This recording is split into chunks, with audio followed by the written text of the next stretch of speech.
Great taste. Sweet. Sour. So good to taste. Hi everyone, this is Great Taste on KRUU 100.1 FM, the solar-powered voice of Fairfield, Iowa. I'm Steve Foss, and we're very thrilled to welcome you to 60 minutes of the most delicious radio you've ever had the opportunity to taste. We're live at Hy-Vee. We have a nice audience here ready to check out what we've got in store. We've got quite a show. We have with us Jason Dupree, who was the successful implementer of a gift that he won on the show a couple weeks ago. He held a Christmas cookie in a box party on Sunday, and we're going to get a report from Jason later. By the way, also with us is Dennis Lopp, who is preparing our food. And I want to know, do you want Jason to help you? Because he can help you with the applesauce if you like, or whatever. Sure. So great. Just tell him what you'd like him to do. So Dennis Lopp, catering manager for Hy-Vee, is with us. He's going to be making something he's never made before because it's not part of his heritage, and that is potato latkes, because the Jewish holiday of Hanukkah is coming up this Saturday evening. On the phone with us is Tom Allen is with us, and you're gonna. Oh, very good, Tom. Nice, very, very nice. It's also a sad evening. Does anybody notice anyone missing? Yes, Kathy's missing. So off to Florida she is. Very sad, but that's the way it is, huh? And we also Dave Brubeck, that's right. He hasn't been on the show, but I guess he won't be now, so yeah. He wanted to be. I listened to his music. Anyway, also on the show with us, live from New York, is Robin Shulman, author of Eat the City. Robin is a journalist who's written for the New York Times, Slate, and other major publications. And Eat the City is a fascinating book. And I'll show you, those of you who are here, listeners will have to take a look at the blog post on KRUUFM.com. Eat the City, a tale of the fishers, foragers, butchers, farmers, poultry minders, sugar refiners, cane cutters, beekeepers, winemakers, and brewers who built New York. This book has received a lot of critical acclaim, and Robin, we're very excited to have you with us. We wanted to have you with us on Skype video, but for some reason the audio wasn't working out for us. So we've got your lovely picture here, and we welcome you to Great Taste. Yeah, glad to be here. Thank you, too. Can everybody hear Robin in the audience? Good. And Caleb, how's our signal? We doing all right? Not bad. Excellent. Well, so far so good. So Robin, one of the things that I wonder, and this has obviously something to do with the book, but not about the actual content of the book, is when you approached your publisher first with this topic. I mean, it's not something that, when I think about food books, I don't think about something that, it's going to be that easy to sell. So I'm wondering about the experience. Was it difficult to get Crown or Random House interested in this type of book? I was really lucky. They seemed interested from the start, and it worked out well from the start. It wasn't difficult. I'm very glad. And as far as the critical acclaim that you received about the book, did you find that to be, were you expecting it, or was it something that you found to be pretty exciting? I mean, you spend so much time alone with your book. I spent so much time alone with my computer working on this. So it's just strange to me. It was strange to me at first that anybody else should read it. And it was really exciting when people liked it, because you never know how it's going to be received. So it was really nice. Well, I think that what was interesting to me was the review in the Wall Street Journal, because the author there said he was prepared to have the book sit on his bookshelf, like many books of the same ilk, and instead he was drawn into it. And I think that you can't say too much better than that, really, about someone who's telling a story, someone who's actually able to engage you. And I think that one of the reasons that you can do that, besides your own writing style, is simply the story itself. I mean, you're talking about one of the greatest cities in the world, and you're talking about people who built the city and personalities that are larger than life for the most part. Yeah. I really like the idea of kind of uncovering a hidden New York and showing people parts of the city that they didn't never imagined were there and that they pass by every day and don't fully understand. And I felt like New York was kind of a stand-in for all cities, because New York is the biggest city in the country and kind of the most storied city. So if these kinds of stories can work in New York, the same is true of every city. So I like the idea that people reading this book would kind of start to imagine cities differently and start to see the places that they live in different ways. One of the things that I find interesting just looking around this evening while we're doing the show is that Robert Smith is here from FMC, the Fairfield Media Center, and he's recording this. And I think, Robert, you better keep your camera on Dennis, because he's the only one doing anything.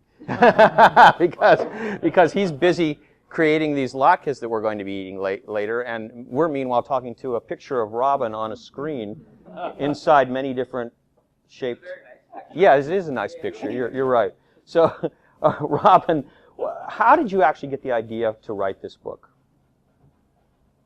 You know, I think the first seed for this idea was planted really long ago when I first moved to New York City. It was the early 90s, and I came to New York to go to college, and I found myself living over the summer in the Lower East Side of Manhattan in 1993. And at that time, on East 4th Street, between Avenue C and Avenue D, was a really hard part of town.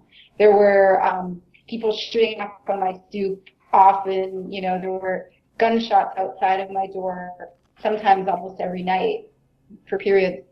And there was a lot of vacant land on the block. Right next to my building, there was a tract of 12 adjacent vacant lots that had been buildings, but in the 70s and 80s, as much as a third of the housing in my neighborhood had either been burned down or been demolished or been abandoned and had to come down.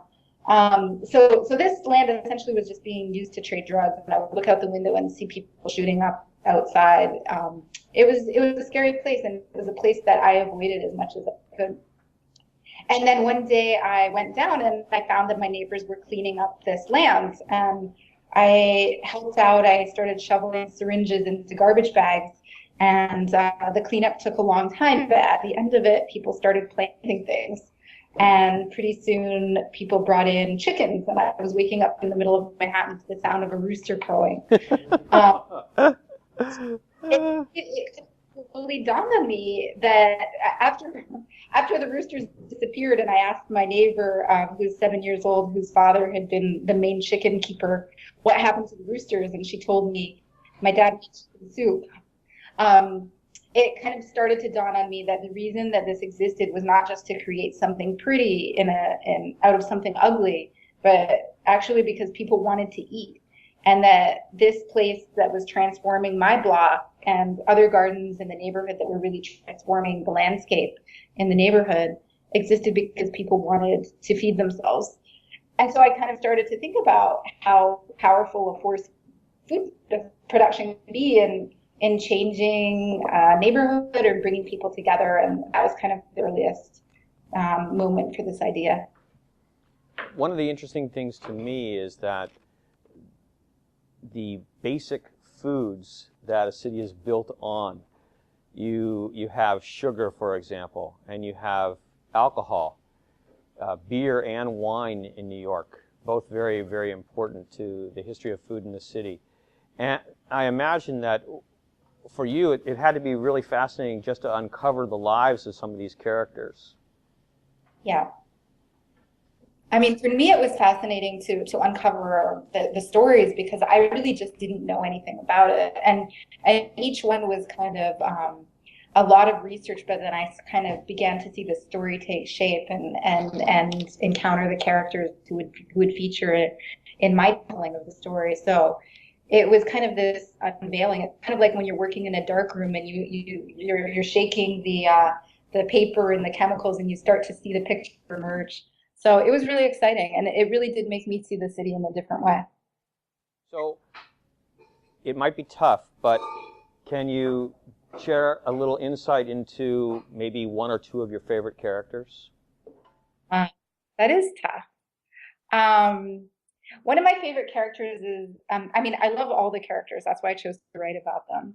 And there was still more that I didn't get to write about. But one of my favorite characters is a man named Willie Morgan, who grows a garden in Harlem today. And he actually first started planting vegetables in the city in 1969 as a front for his gambling racket. He was running a numbers game, and he needed a way to cover it up.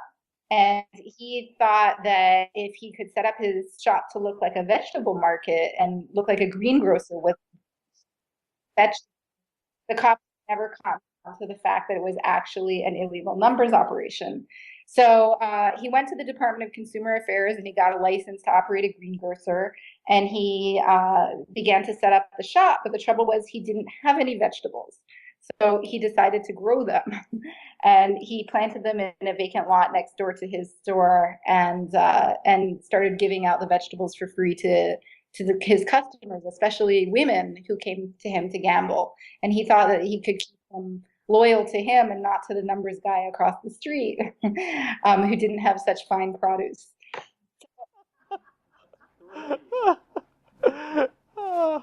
And you really, somebody in the audience just said they can't wait for the movie. So, story behind the story, because actually Willie Morgan comes from the South. He came from Georgia. He was raised on a farm, on his grandparents' farm. And when he was a little kid, they produced pretty much everything they needed to eat right there on the farm. So when he moved to New York City, when he was 9 years old, he was kind of overwhelmed by the urban landscape. And, he adjusted. But later on, by the time he decided to grow his own vegetables, he was part of a generation of people in Harlem and in other neighborhoods of the city who were looking around and seeing the city disintegrating around them very literally, because, as I just mentioned, buildings were coming down. Numbers joint. After a certain point, on one side of the street, there were no more buildings. They had all been destroyed. And so people were trying to figure out what to do with this vacant land. And so many of them had come from the South as part of the great migration of African Americans from rural places in the South to cities in the North. And they had agricultural skills. And many of them, like Willie Morgan, had never before had to buy food rather than grow it. So coming to the city was the first time they actually had to purchase food. So they knew what to do with vacant land, and they knew how to make it productive instead of destructive space. And so that's what that generation of people began to do to really transform their neighborhoods by planting things. Can we give away Willie's, what happened? Did it reform Willie or anything like that? Or do we have to just, leave it in suspense for those people to read the book? I can tell you that Willie found himself more interested after a certain point in growing things than in gambling. So today he no longer runs numbers, but he does grow produce and sells vegetables to his neighbors. Fascinating. And what about somebody who is no longer with us, somebody from the past that fascinated you? Caleb? We may have lost Robin. Can you hear me? Ah, there she is. What about somebody from the past, Robin?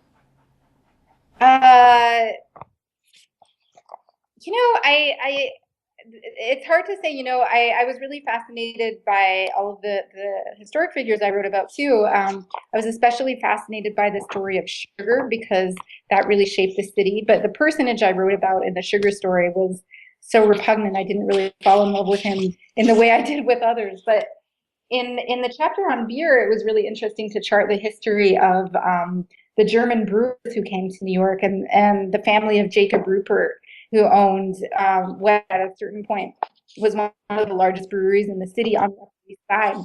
And Jacob Rupert actually ended up owning, he owned the New York Yankees, and he built Yankee Stadium.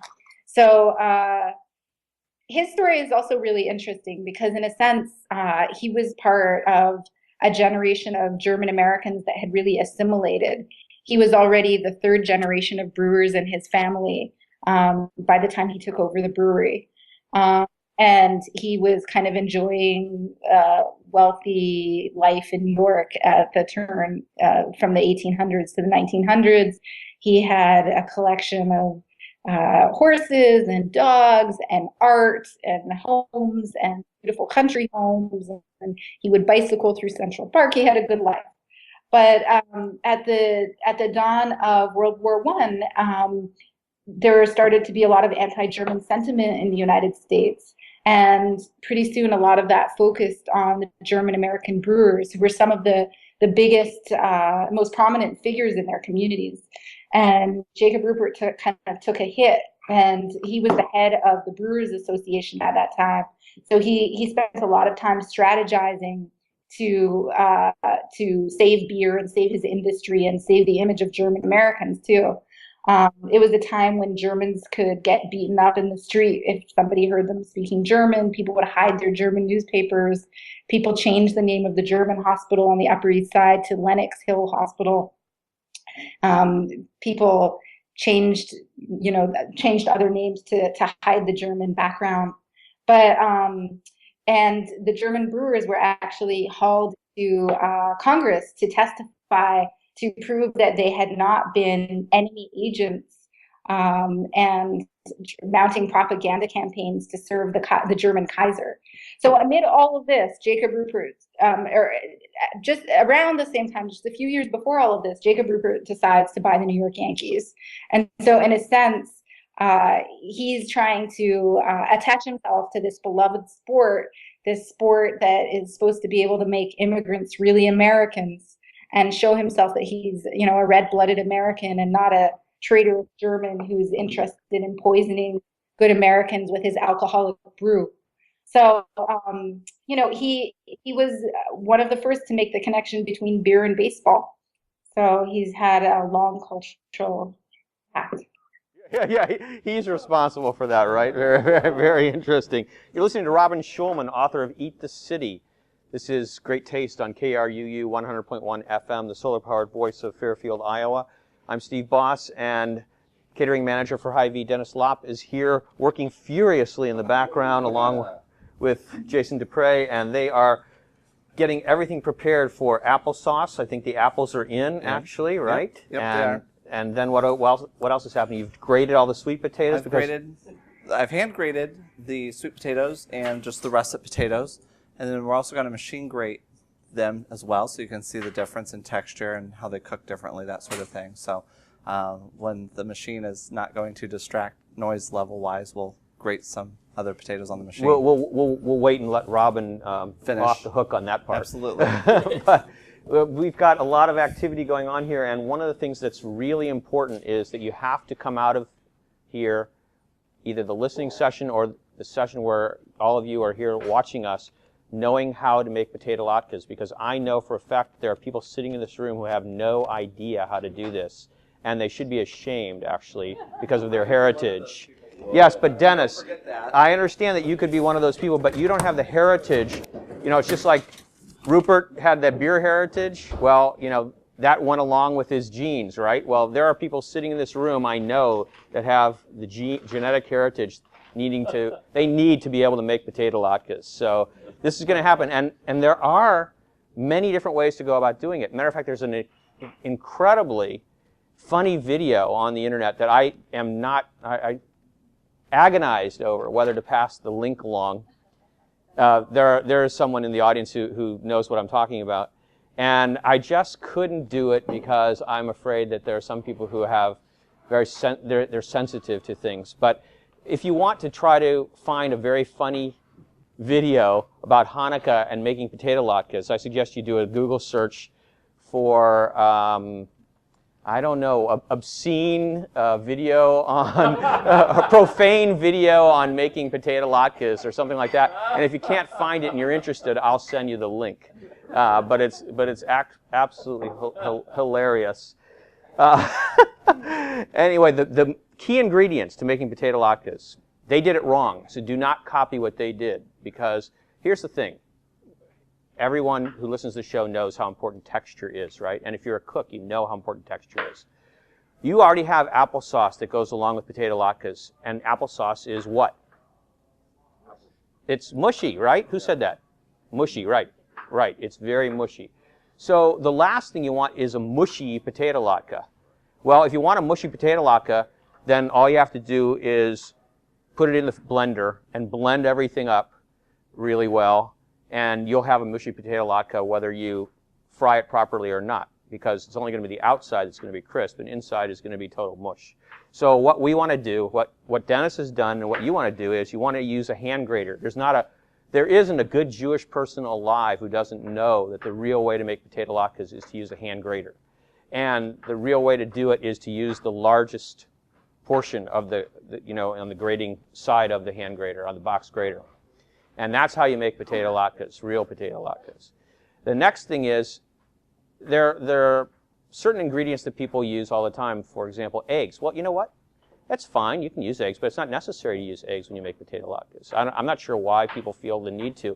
It's like Dennis said. What did you say earlier, Dennis? When you're making hash browns, Just let them be. Right. Let them be. People want to mess. Just Right. let them be. Right. People want to mess with them. Right. It's just let them be. I said here in the restaurant, at the kitchen, when I train new breakfast cooks, that's the first thing they want to do is flip the hash browns. And I'm like, just let them hang out. There's a big grill there. Give them their space. Let them hang out. They'll come to you. So. Okay, so we've got lots going on, and we're going to continue with all the preparation for that, and we're going to talk to Robin some more about the book, because Robin, one of the things that fascinates me is there are numerous examples of neighborhoods also in the book. You talked about your neighborhood as the inspiration for the book itself, and one of the neighborhoods that I find fascinating in New York, and I'm not sure that neighborhood is the right term, but you can correct me on that, is Red Hook. And Yeah. certainly there's a lot of history there. Yeah. Yeah, the Red Hook comes up a lot. It came up in the honey chapter I wrote, and also in the wine chapter I wrote. There is a lot of interesting history there, because it was a major center for the port of New York, and there was a lot of activity there, and then it just kind of became cut off from the rest of the city when a highway was built, and no subway line was extended that far. So it really was isolated for a very long time. And recently, people have been moving there. New people have been moving there. Artists at first, and now others who like the quiet and who are creating kind of a gentrified neighborhood there. But for a long time, it felt very isolated. It had a very different feel than the rest of the city. The thing about Red Hook, as far as food is concerned, is that it's also part of a renaissance of food. Food trucks, for example, became a huge thing with Red Hook. There was political turmoil in terms of where the different people wanted to set up their wares in the city. And now, even with Hurricane Sandy, there were a lot of devastation in Red Hook. Yeah, Red Hook was one of the most devastated sections of the city. It's right on the water, and then it was right under the water. Everybody was flooded. It was hit hard. In my book, I talk about Red Hook. I talk about the beekeepers in Red Hook. I write about a man named David Selig who set up beehives on his rooftop and found that his bees were coming back to the hive, and they were actually glowing bright red, and they were producing a honey that was bright red in color. He was really disturbed, and he got in touch with other beekeepers in the neighborhood to see if their bees also were affected, and they were having the same problem. And so they were all trying to figure out, did their bees have some kind of parasite? Was it some kind of disease? Was it some kind of very rare plant that produced a red nectar? And they were looking up old 19th century beekeeping manuals on Google Books. And then they started to wonder, since Red Hook is also a very industrial neighborhood, could it be some kind of unnatural nectar? There was a nearby bus yard near his place, and he was wondering if his bees were sucking up ethylene glycol, because that can sometimes be dyed red and it's very sweet. And he worried that that's what they were bringing back to the beehive. But as soon as he thought about it, he realized, and the other beekeepers realized, that the culprit was very clear, because around the corner from David's house was a big maraschino cherry factory.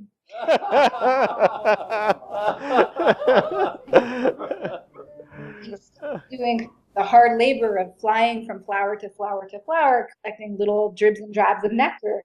The bees were diving into these vats of high fructose corn syrup. And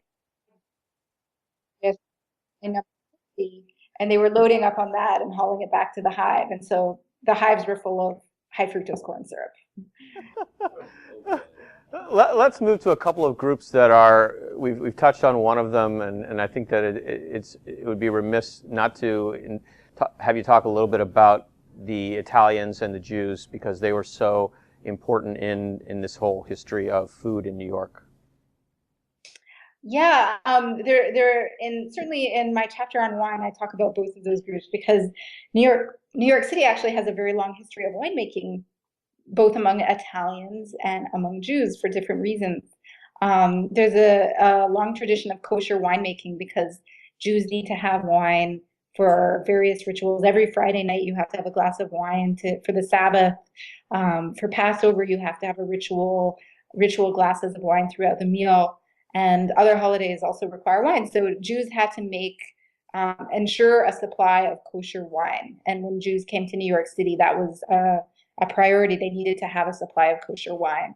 And Italians came from Italy with a really strong tradition of winemaking. And so for Italians coming to New York in the 1800s, drinking wine with a meal was more common than drinking water with a meal. And so they too wanted to be able to create their own wine and kind of reproduce this tradition, even though they were so far from the place where they came from and had much more limited access to grapes. So it was really interesting, actually, because the wine we associate with Jews most often is Manischewitz wine, that really kind of sticky, sweet, kosher wine that tastes like kind of Robitussin or essence of Welch's. But that actually has there is a reason we have that flavor, and that is because in the middle of the 19th century, a man in Massachusetts named Ephraim Bull discovered the Concord grape, and he actually kind of created this new grape. And the grape was wildly popular because it was so hardy. It could survive any weather change. It worked well for shipping, and pretty soon it became commonly used for making wine. And a few decades after that, there was the great Jewish migration where the shtetls of Europe were emptying into the Lower East Side, and the wine grape that was available at that time was the Concord grape. So every Jewish family was accustomed to making their own wine at the time, and grandmothers would make wine by stomping on grapes in their kitchens, and they would use these grapes. And in order to mask the really kind of intense, they call it foxy flavor, this kind of unpleasant flavor, they had to put extra sugar because that was the only thing that could mask the flavor. So that's why we have this really intensely sweet wine. But actually, when the commercial winemakers started opening up around the Lower East Side, they kind of used this recipe. They had actually the same grapes. So one of the very earliest winemakers in the neighborhood had the slogan, "Wine so thick you can cut it with."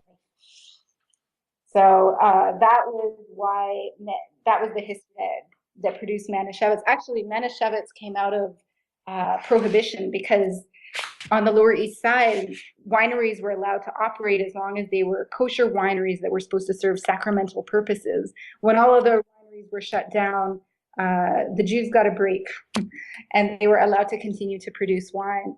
But this created this whole other industry of fake congregations of Jews who were not actually Jewish, and fake.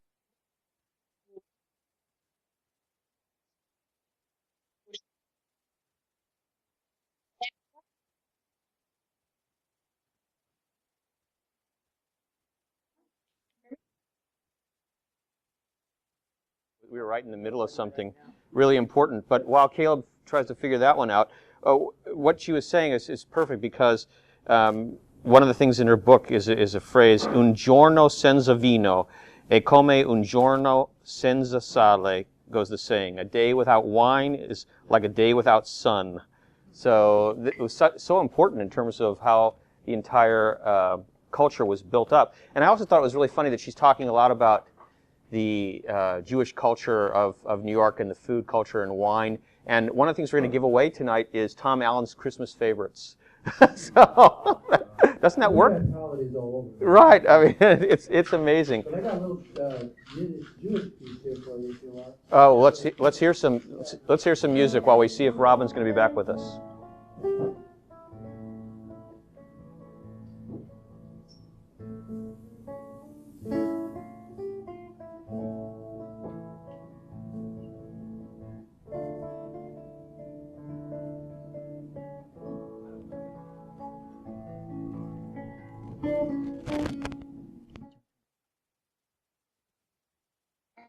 Can you hear me?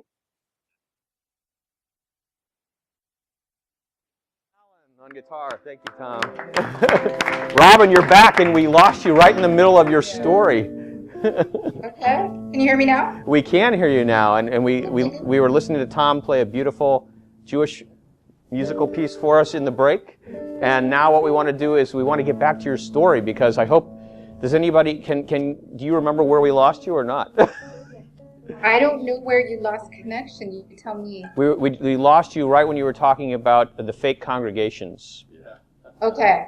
All over the Lower East Side, there were these kind of wineries set up to look like sacramental kosher wineries, but they were not at all sacramental kosher wineries. They were producing wine for Gentiles who wanted to drink wine, but it was illegal. So Manischewitz came up in this time. The earliest version of Manischewitz was actually not called Manischewitz. It was called the Monarch Wine Company, but they started operating at that time. And these days, it's really hard to figure out if their customers at the time were in fact Jewish congregations or not. But anyway, they were operating a winery during Prohibition, and afterwards they realized that people continued to want to buy their wine, and they were kind of astonished that they still had an audience, they still had a customer base, because they thought the main reason people were purchasing this Concord grape kosher wine was because they didn't have access to anything else. But pretty soon they realized that that people had developed a taste for it, and people really liked this wine, and it was not at all just Jews. Interrupt you, but I was going to say it was because they realized there were a lot of people who didn't have good taste. I mean, that was just the bottom line to it. But go ahead, I'm sorry. Yeah, no, I mean, it's true that at that time, most Americans didn't really have much experience with wine. And there were certain groups that would come to the country, Italians and Germans, who came with winemaking traditions, but native-born Americans were not big wine drinkers. So if they got a bottle of Manischewitz during Prohibition and got to enjoy some alcohol, then, you know, I can understand them developing a craving for it later. Another thing that I was curious about was, in your research, did you run into any kind of characters who were, let's say, so well entrenched in society that they became, they grew to be mythical, we'll say?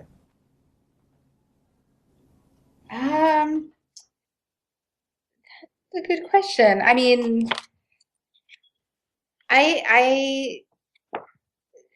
I'm thinking about the story of sugar, which is such a fascinating story. I hadn't had any sense of how enormous an impact sugar production had had on the growth of New York City. But I would say that sugar has been the industry that has most affected New York City, especially in its earliest years. And you know, when New York was founded in the 1600s by the Dutch, it was called New Amsterdam, and sugar was already rising as a commodity that was really important and really valuable. And it was being planted in the Caribbean, and it was being harvested by enslaved people from Africa. So this industry already was in full force in the 1600s. And the Dutch came here, they had Caribbean possessions, and they really envisioned the island of Manhattan as kind of a minor outpost in their larger operation, which involved sugar trade. among other things they were trading. And the first governor of New Netherlands, New Amsterdam, or not the first governor, but an important governor, Peter Stuyvesant, his job title was not, in fact, governor of New Netherlands, but it was governor of Aruba, Curacao, Bonaire, and New Netherlands. So that was kind of the way they viewed the world. That was the economic unit they saw. And eventually they gave up Manhattan to the British in exchange for the tropical country of Suriname, because in Suriname they could plant more sugar, which was far more valuable to them than this island of Manhattan, which a decision that they might later have regretted. But before we started, if there were a couple of passages that you'd like to read, and because sometimes we have a little problem with the connection, if you tell me where I can find one of your favorite passages, I'd love to share it with our listeners and those of us here, those people in the Hy-Vee clubroom studio. Okay. Since we're talking about sugar, we could skip ahead a little bit to, I was going to mention the Havemeyer family. There's a passage about sugar that kind of long passage about sugar that kind of describes what a 19th century sugar factory was like. And that starts on page 158 at the very bottom of the page. What was seen then as advanced technology. Right. All right. So I'm gonna just because I want everyone to understand how engaging a writer Robin is. I think it's really nice to be able to have you listen for just a minute to part of her work. This is Eat the City, Robin Shulman. What was seen then as advanced technology looks pretty medieval today. The new refinery dedicated one building in boiling bones for char, which produced a stench like rotting meat, but whose product could be used to filter sugar and make it clean and white. The bones at such establishments came from nearby slaughterhouses and also from wandering urchins. The children pawed through mounds of fetid garbage on the street, searching out discards from abattoirs, butchers, and the tables of meat eaters. They might gnaw their findings or boil them into a soup, and then sort, store, and sell their, whoa, Robin, you're using words that I don't even know here. Osseous wares, is that right? Yeah. Okay. Big bone. Okay, big bones such as the jaw, the shin, and the foreleg were worth more. Small bones from table scraps were worth less. Chicken bones were useless, and sorting it all meant careful piles stowed under the bed, on tables, and on chairs in apartments smelling of rancid meat. Bones is hard business now, declared a 13-year-old girl who had stashed her putrid collection under the bed until it could be sold for 30 cents a bushel. Wow. Sugar refineries had always been accident-prone, built as they were on an ever larger scale with the latest untested machinery in an era without workplace regulations. In the Havemeyer plant in Brooklyn, you could get burned and bruised by an exploding boiler, crushed by a falling elevator, or you could lose a limb to a revolving wheel. You could stab yourself falling on a hook, scald yourself in the overflow from a vat of boiling sugar, drop a box of sugar on your foot, or find yourself pinned under falling sugar bags. You could certainly faint in the intense 110-degree heat generated by 135 boilers. Amid flammable sugar, the greatest threat was fire, which could burn an unlucky worker to a crisp, as one newspaper cheerily reported, and blaze through the sugar stores. Yeah, I kind of love that section because that is about a refinery that still exists in the city today. It's not producing sugar anymore, but the building is still there. And anybody who's been to New York and driven down Manhattan on the East Side Highway along FDR Drive has probably looked out the window and noticed this enormous Domino sugar sign. So it's kind of this iconic site in the city, and everybody has seen that place. And not many people realize what it was like when it was built in the 1860s.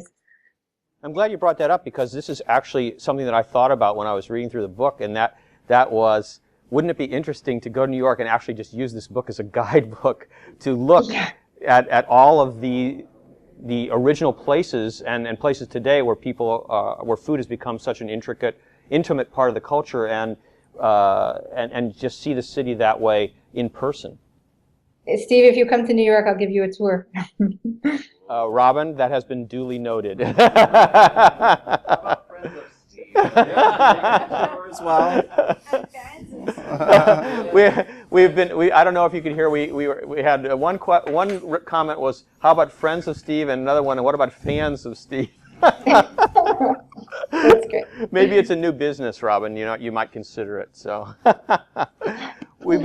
Robin, anything else that you'd like to just add? We really appreciate your taking the time to spend with us, and we're sorry we had a few technical problems, but it's been such a pleasure talking with you. And a view of the city, one of my favorite cities, and I know people in the audience here, some of them, it's a very special place, and I think that this gives you such a different look at the city, and because I'm so passionate about food, it was fascinating to me because it's completely different than looking at the city just as a bunch of wonderful places to go buy fantastic food specialties or go to great restaurants.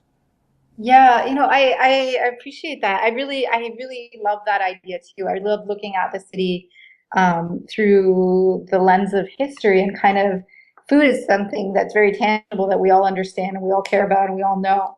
So kind of understanding what a powerful force that was in shaping this city and all cities was really revealing to me. You know, long past the time when New York City was agricultural land, which it was all farmland, where people were producing all of their own food in the home or subsisting food from their neighbors. And then it became an industrial landscape where there was a lot of industrial food production in the city. And there were all kinds of small factories. And that was the economy of New York. It was a very industrial town with a lot of working class jobs in factories, producing, among other things, food. Long past the time when either of those economies was prime in the city, people continued to produce all kinds of food. And it happened at the margins of the city. It happened among immigrants who came from places where that was the norm, and they couldn't see why not produce it in an urban place, despite totally hostile environment at times. And in small ways, those economies continued too. So I really loved uncovering that history and learning to see the place around me in a different way. And I think it applies to every place in the country. Even smaller towns and small cities in the country have a similar history that is probably largely hidden today. But if you go looking, you can uncover it. And it's still ongoing, which I love. And especially I think about our town and the local food economy here and how it's changed and grown and continues to grow over the years. And those stories hopefully will be told several hundred years from now. People will be talking about Jan Swinton, who is the head of our local food endeavor, we'll say, and who's already won a $100,000 grant from USDA to build greenhouses that will then be used to help young people in elementary school and junior high school grow their own food and learn what it's like to have nutritious food on their plate in school. So That's great. that's right. There will be probably, Tom, I'm sure. Robin, thanks again so very much for visiting with us. We really appreciate it, and hopefully I will be able to take you up on your offer. I look forward to it. Okay. Thanks so much. Good night. Good night. Bye-bye. Robin Shulman, author of Eat the City.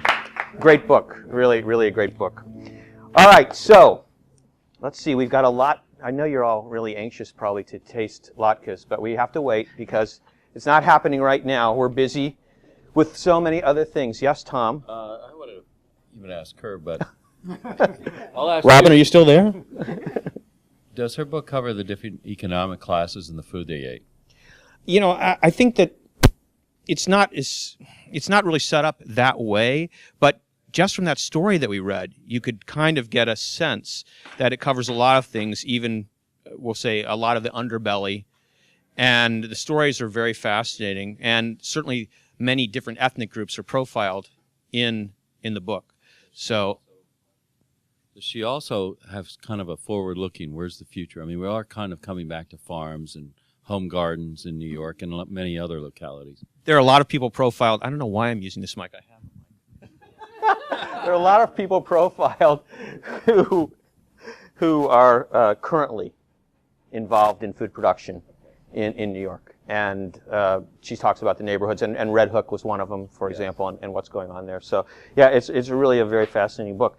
Those of you who were here a few weeks ago saw Gisela Isidori here, right, on the show, and listened to Gisela. And Gisela's profiled in this month's Iowa Source, and some good reading there. And it will be online soon, so everyone who's listening, You can find it, I think it's www.iowasource.com.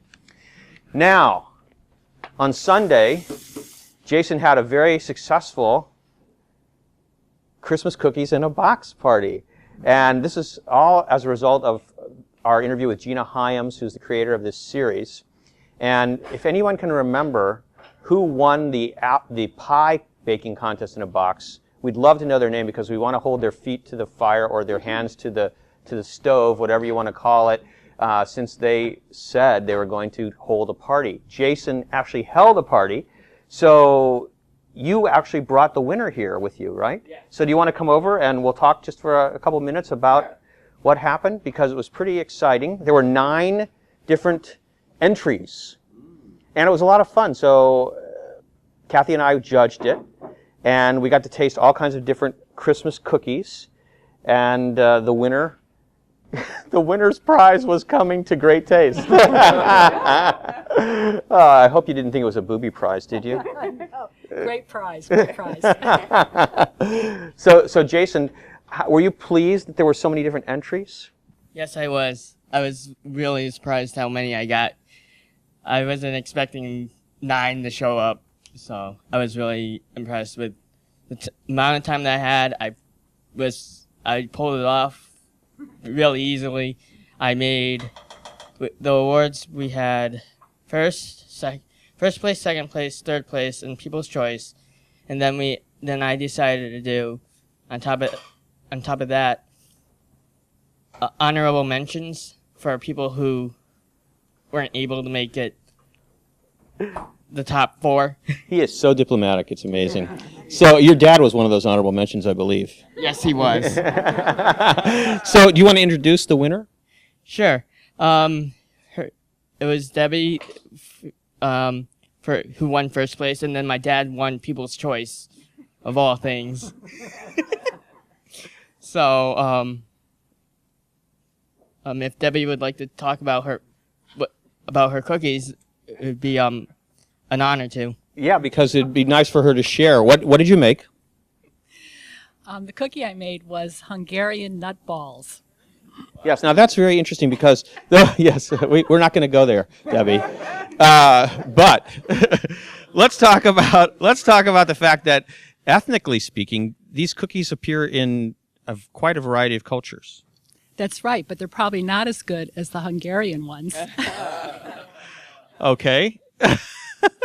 Because they're my favorite cookie, but I've always known them as Mexican wedding cookies, for example. Yeah. They're still not the same.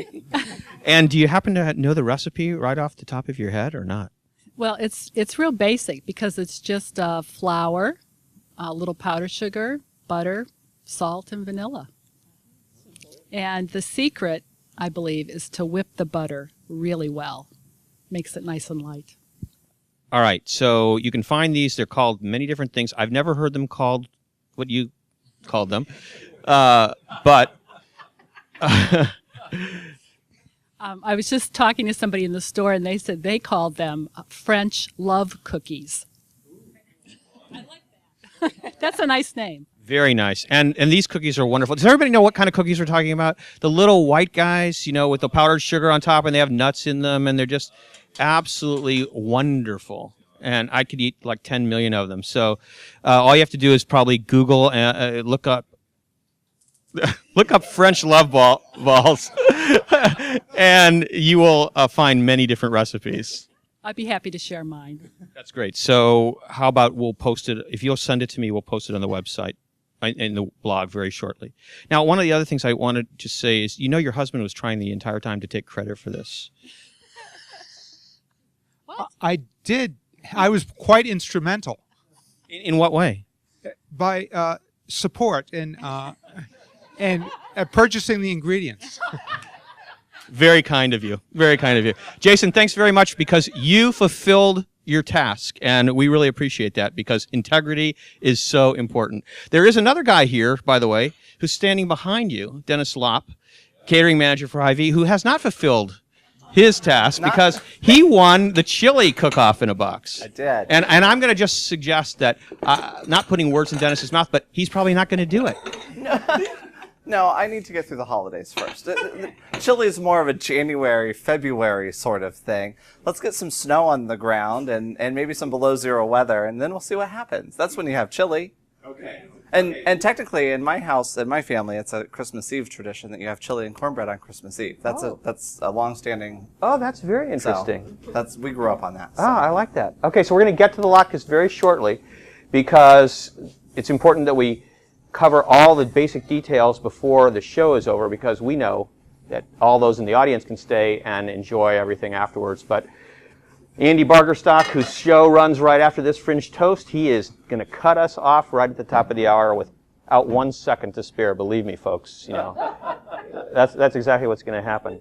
Can we do our prize giveaway? We can. We can do the prize giveaway anytime. Would you like to do it now? Sure. Okay, so Dennis, go ahead. Explain what you got. Well, we have a prize tonight, compliments of me. Thank you. Yay! For the studio audience, if you look to your right, my left, we have the Hy-Vee wine dinner that is tomorrow evening at 6 p.m. And we're doing an Italian-themed dinner. This is one of our many wine dinners that we've now done. And my goal is that by inviting hopefully some new people into one of the wine dinners, that hopefully you'll like it so much you'll come back and bring more new people with you the next time. So we're going to give away 2 reservations. That is an $80 value, just so you know. And we are very proud of our wine dinners. We have an actual person from the distributor of the Italian wine, and I'm going to butcher that name if I try to say it. Hopefully maybe Steve can say it, the Vini Nobilis.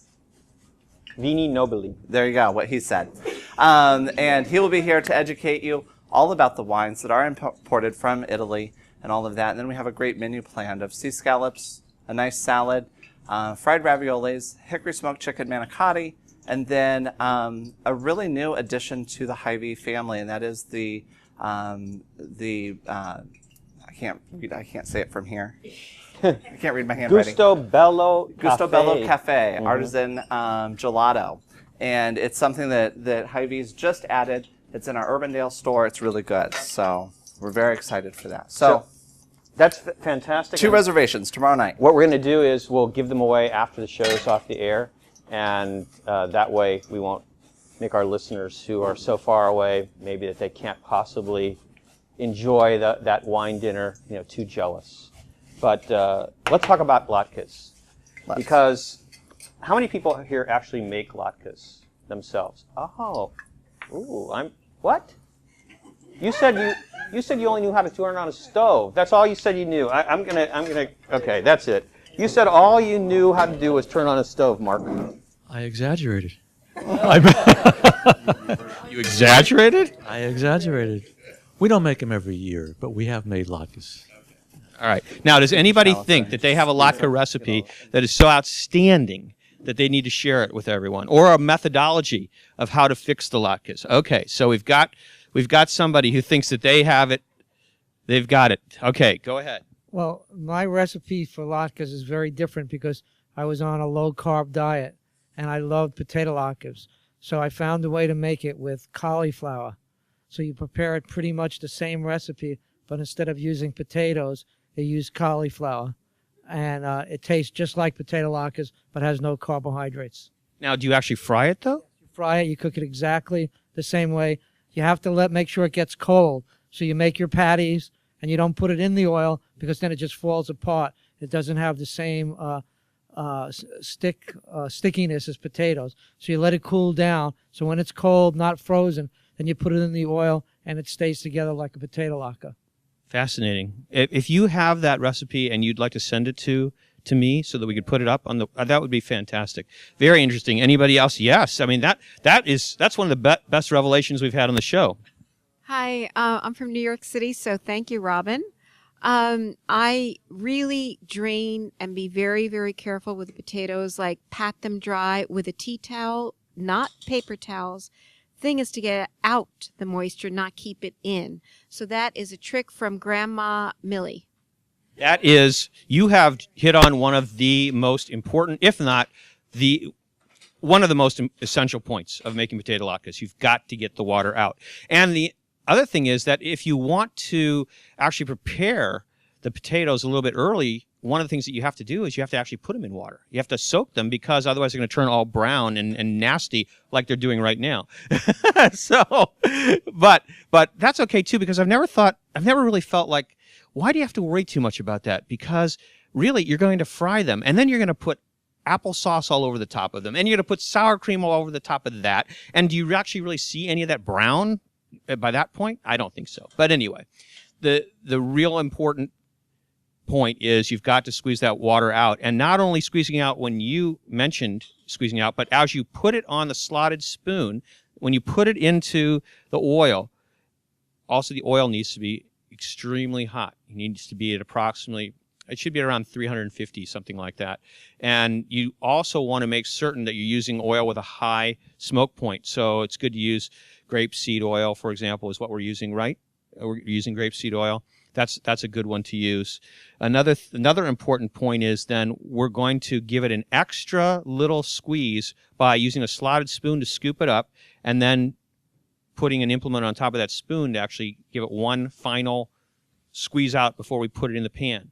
Another critical point is you don't want to crowd your pan. You want to give your pan plenty of room, so you just want to do a few latkes at a time. I don't subscribe to the theory that it's easy to make ahead of time and reheat. Yeah, it sure is, and it doesn't taste anything like, okay, I hope my mother isn't listening, because she's already informed me that the latkes that we're going to have Saturday night have already been made. It is really, it's so disappointing, I have to tell you. So, Tom, do you have any kind of sad music you can play for that?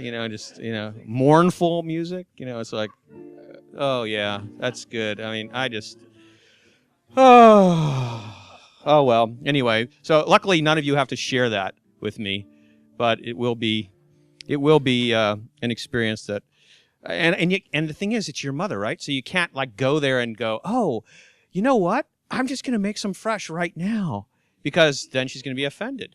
So, all right, Dennis. How are you doing in your first attempt at making potato latkes? Trying to follow the recipe you gave me. I'm not using the spoon. Should I be using the spoon? Yes, you've got to squeeze. You've got to squeeze that. Don't squeeze it back in. That's the other thing you want to make sure. Yeah, have yourself another little bowl, because you don't want to squeeze the moisture back into the potatoes, because then you're going to have to do it more, after that. Now, you think this is tough? It's not tough at all. It's really simple, and it's so delicious.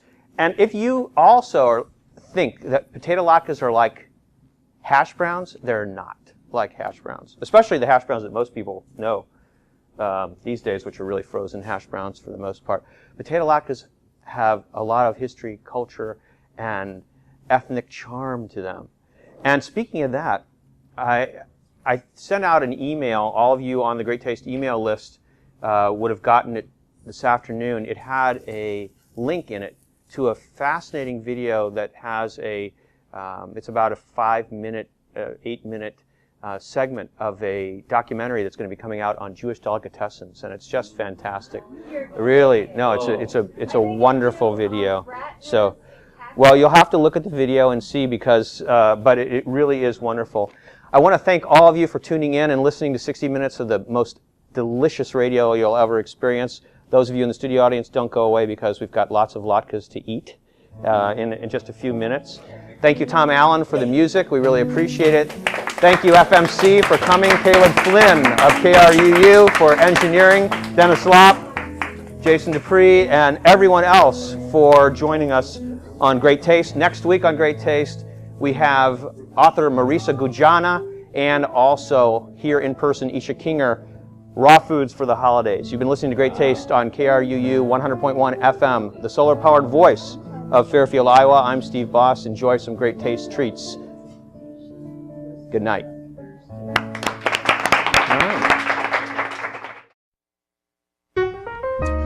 Great Taste. Sweet. Sour. So good to taste.